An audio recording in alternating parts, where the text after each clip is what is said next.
Tylenol, pain reliever, fever reducer, and sudden threat to national security, if you ask Donald Trump. In a year already heavy on conspiracy theories and WTF moments, Donald Trump has picked his new fight. And this time, it's not with Joe Biden, but with Tylenol. Forget foreign policy or inflation, who? Trump wants you to know that the real problem in America is pregnant women taking Tylenol. No, this is not satire. Today, standing shoulder to shoulder with none other than RFK Jr. and Dr. Oz, Trump announced his latest theory that acetaminophen, or as Trump likes to call it, please hold, because we all deserve a little giggle. First, effective immediately, the FDA will be notifying physicians that the use of let's see how we say that. Acetaminophen. Acetaminophen. Oh my God. This has been getting me through the day. So yeah, as Trump likes to call it, whatever that just was, the same drug recommended by most doctors could be behind rising autism rates. The science is shaky, the timing is political, and the spectacle, pure Trump. But why Tylenol? Why now? What does autism have anything to do with it? Today, we're going to break down the real reason Trump is going after Tylenol and autism, flanked by his anti-vax health secretary, Robert F. Kennedy. Trump stood in the White House and declared war on Tylenol, claiming without any solid evidence that it causes autism in children. The president of the United States, the person who's supposed to protect public health, just told millions of pregnant women to stop taking one of the safest pain relievers available. We're talking about acetaminophen, a medication that's been used safely for decades, recommended by doctors worldwide, and sitting in medicine cabinets across America right now. The American College of Gynecology called it highly unsettling and announced that it lacks reliable data. The UK's National Autism Society even went further, calling Trump's statement dangerous, anti-science, and irresponsible. These are medical professionals whose job it is to protect mothers and children. Let's examine Trump's claims because the lies are stacking up fast, and what's lurking beneath the surface might surprise you. So Trump's trotted out statistics claiming autism has exploded 1 in 10,000 cases to 1 in 31 cases. Sounds absolutely terrifying, right? Sounds like something's going on, except he's completely lying about these numbers. The CDC data from 2006 shows that it was 1 in 110, not 1 in 10,000. Those are two different numbers. In 2008, it was 1 in 88. Trump inflated the historical difference by nearly 1,000% to make it his case so that way it could sound more dramatic. This isn't a mistake. This is a deliberate manipulation of data to create fear. And what about the current figure of 1 in 31? Trump acts like this proves some sort of epidemic, but medical experts have explained this over and over again. The rise in autism diagnoses isn't because more kids are becoming autistic. We've recently gotten dramatically better at recognizing and diagnosing autism. It's always been there. Think about it this way. 20 years ago, a quiet kid who avoided eye contact and maybe was kind of called shy or a little bit challenged with social skills. Today, teachers and parents recognize those behaviors as potential signs of autism and are recommended by the community members around them to get their children evaluated. Pediatricians now routinely use screening tools like the MChat at 18 and 24-month checkups, asking questions like, does your child point to show interest? This systematic screening simply didn't happen in the early 2000s. The definition of autism has also expanded significantly. In the 1990s, somebody with mild social difficulties or sensory issues might not have been diagnosed at all. Today, they might be diagnosed with autism spectrum disorder, which covers a much wider range of symptoms, from severe to very mild. We're not seeing more autism, we're seeing more accurate recognition of the full spectrum. There's also a practical reason diagnoses have increased. Services. In many school districts, a child with autism with an autism diagnosis can qualify for speech therapy, occupational therapy, or special education support. But they often need that formal diagnosis to get access to help. Parents aren't avoiding the label anymore. They're actively pursuing it to get their children the support that they need. And here's something crucial that's changed: stigma. Stigma has decreased drastically. A kid in the 1990s or 1980s who was struggling socially might have been dismissed as a troublemaker or just punished for being different. Today, many parents see a diagnosis as a pathway to understanding and also to getting the right care and support. Trump also claimed that California has a more severe problem with autism than the other states. But here's what he didn't tell you. California has actually funded a massive initiative to train hundreds of pediatricians to screen and refer children for assessment as early as possible. They have higher numbers because they're doing a better job of identifying and helping children who need support. Trump took a success story and twisted it into a fear-mongering. Then there's his claim about Amish people for weird reasons. Amish people have virtually no autism, according to Donald Trump, the beacon of truth, and they're supposedly not using any Tylenol.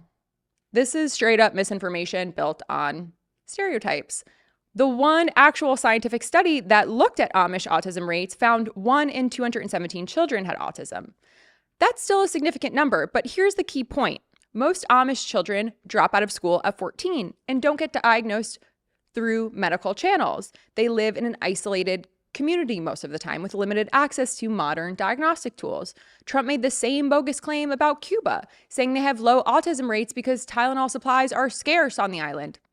This is pure speculation with zero evidence. The World Health Organization has explicitly noted that autism prevalence in many low and middle income countries is simply unknown because they lack the diagnostic infrastructure to identify it. But Trump didn't stop there. He also dragged out the thoroughly debunked MMR vaccine conspiracy, saying that shots should be given separately because when you mix them, there could be a problem. This is the exact same lie that started with Andrew Wakefield's fraudulent 1998 study. Let me tell you about that study and what exactly happened with Wakefield. He literally falsified his research results, had undisclosed financial conflicts of interest connected to lawsuits against vaccine companies. He lost his medical license, and his paper was completely retracted from The Lancet. The man was a fraud, plain and simple. Multiple studies since have demolished any connection between vaccines and autism.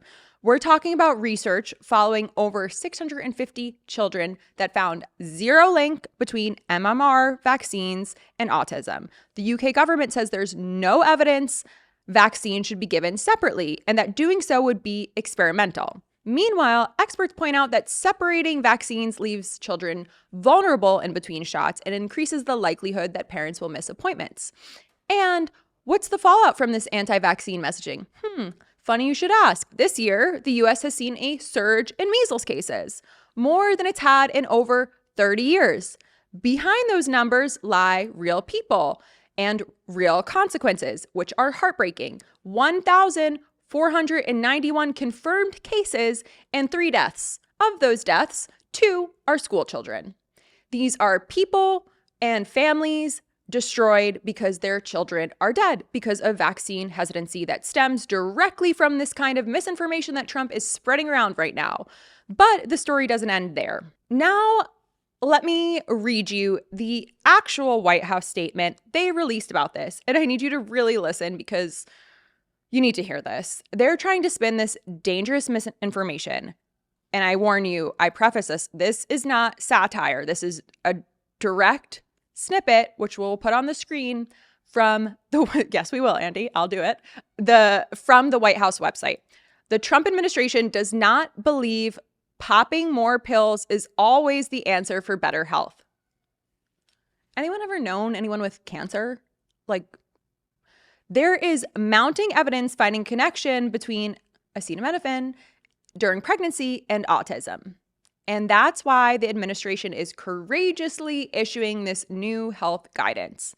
Additionally, the Trump administration is approving new treatment options that have been found to improve some autism symptoms.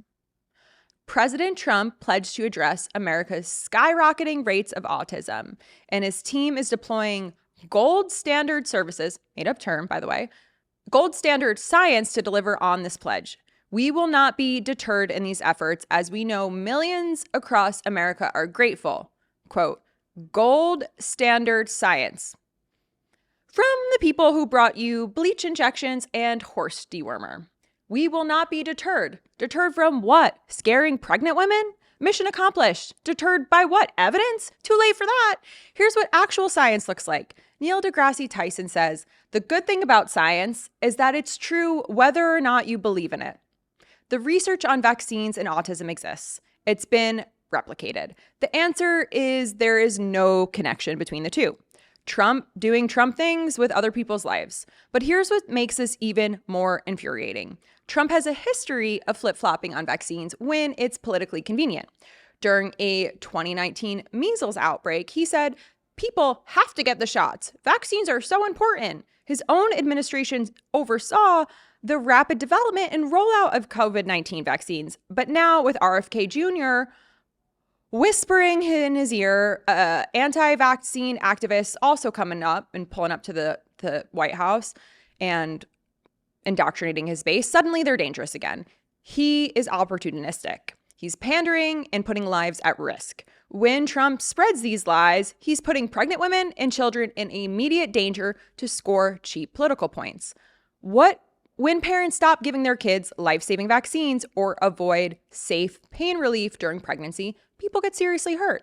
We've already seen the deadly consequences. Think about what Trump is asking pregnant women to do. He wants them to suffer through pain during pregnancy rather than take a medication that has been safely used for decades.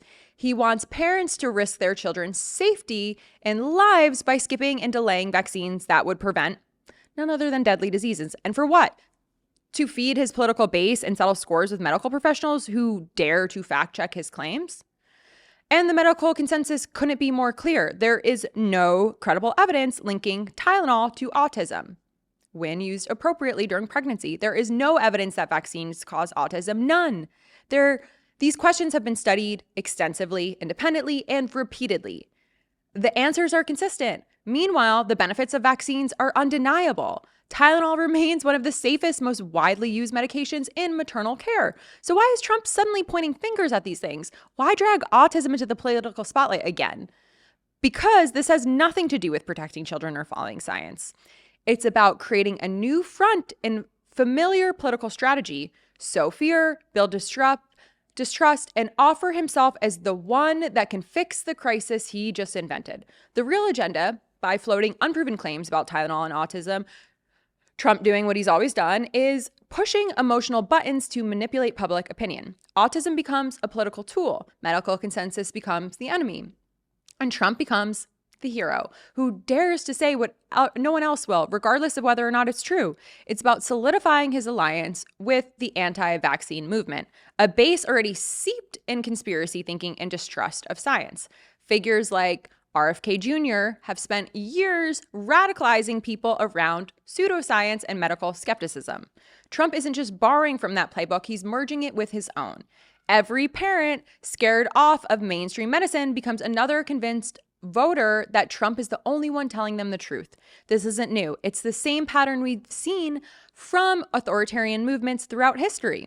Undermine institutions, discredit expertise, flood the public space with misinformation until confusion benefits the one person claiming to have all the answers. The parallels are real.